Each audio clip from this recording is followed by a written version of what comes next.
आपको शायद यकीन न हो, लेकिन उत्तराखंड के इस गांव से आज तक किसी ने पलायन नहीं किया। दरअसल लंबे संघर्ष के बाद उत्तराखंड वासियों को नया राज्य तो मिल गया, लेकिन उसके बावजूद पलायन का दंश उन्हें आज भी झेलना पड़ रहा है। इस बीच राज्य में कई सरकारें बनी, गिरी और फिर बनी, और उत्तराखंड वासियों को उनके गांव कस्बों में ही रोजगार देने के अनगिनत कस्में और वादे किए गए, लेकिन राज्य के लोगों ने हर बार अपने आप को ठगा सा महसूस किया। जमीनी हकीकत यही है कि आज भी प्रतिदिन राज्य के सैकड़ों युवाओं को रोजगार के लिए मजबूरी में पलायन करना पड़ रहा है। इसका आलम यह है कि उत्तराखंड के ज्यादातर गांवों में युवाओं की संख्या गिनती भर की रह गई है। ज्यादातर गांवों में अब बड़े बुजुर्ग ही रह गए हैं। हालांकि ऐसे हालातों में युवा अब भी सरकारों का मुंह ताकते रहेंगे तो वह दिन ज्यादा दूर नहीं होगा जब वे स्वयं तो दिल्ली, मुंबई जैसे महानगरों के बाशिंदे कहलाएंगे और अपने ही गांव, कस्बे और राज्य में बहारी हो जाएंगे। ऐसा हकीकत में हो, उससे पहले ही उत्तराखंड के युवाओं को जागना होगा और अब सरकारों पर भरोसा करने की बजाय टिहरी जिले के जौनपुर विकास खंड के रोतू की बेली गांव के बाशिंदों से सीख लेनी होगी।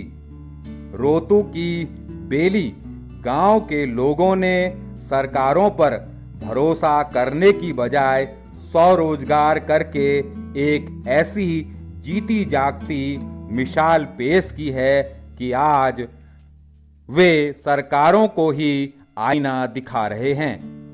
मसूरी से लगभग 20 किलोमीटर की दूरी पर स्थित रोतू की बेली गांव में करीब 250 परिवार रहते हैं, लेकिन इन परिवारों के लोगों ने रोजगार के लिए अपना गांव नहीं छोड़ा, बल्कि गांव में ही रहकर स्वरोजगार को अपनाया। दरअसल हुआ यूं कि रोतू की बेली गांव के कुछ लोग मसूरी और अन्य आसपास के शहरों में दूध बेचने आते थे। इसी दौरान उन्होंने देखा कि इन शहरों में पनीर की भी अच्छी खासी मांग है और दूध की तुलना में पनीर के दाम भी ज़्यादा हैं। ऐसे में इन गांव वालों ने दूध बेचने की बजाय उससे पनीर बनाना शुरू कर दिया।